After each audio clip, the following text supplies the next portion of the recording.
Good afternoon, I'm Malcolm Jordan and this is your Midday News Fix for Friday the 22nd of May.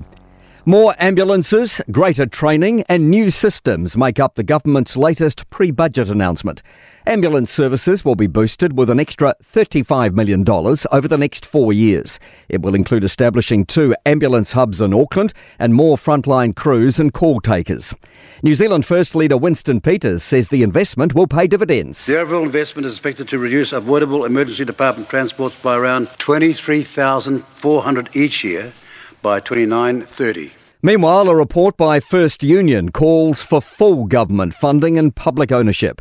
It says the ambulance service is stretched to its limits with expanding workloads, staff leaving the country and fuel supply concerns. Deputy Secretary Anita Rosentreater says people care about the service both for themselves and their older relatives. We have this ageing population. We've got a growing number of people who are going to be vulnerable and need an ambulance service that can come to them if something happens.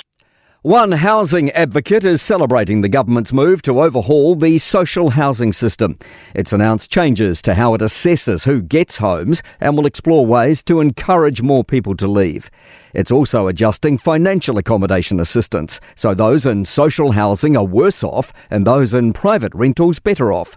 Community Housing Aotearoa Chief Executive Paul Gilbert says he's thrilled. This is a serious redesign they're proposing, and that's meaningful, and so we welcome the opportunity to get involved in some positive change here. A person's died following an Auckland house fire this morning, fuelled by hoarded items. Several other residents managed to escape the Trafalgar Street address in Onehunga just after 7 this morning. Fire and Emergency Acting Assistant Commander Kenton Rusbridge says there were fears that the house would collapse. The building was heavily fuel-loaded as a result of some hoarding, resulting in the extreme fire conditions found by the fire crews. Israel has begun deporting hundreds of activists from an aid flotilla that was intercepted en route to the Gaza Strip, according to the Adallah rights organisation. Criticism has been mounting over the treatment of the participants detained in Israel.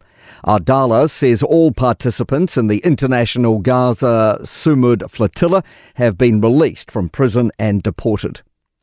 Meanwhile, war in the Middle East remains at an impasse with Iran and the US far from the same page.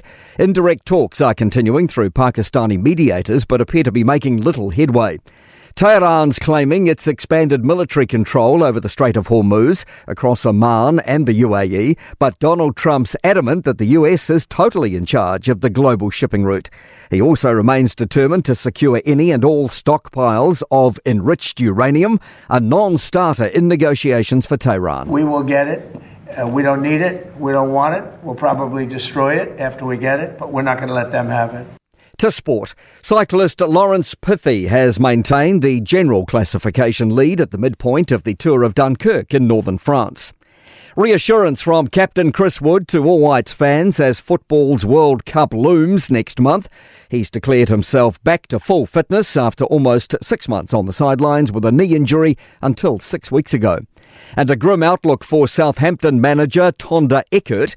An independent commission investigation found he knew about the authorised spying on rival clubs, which saw them expelled from the championship playoffs.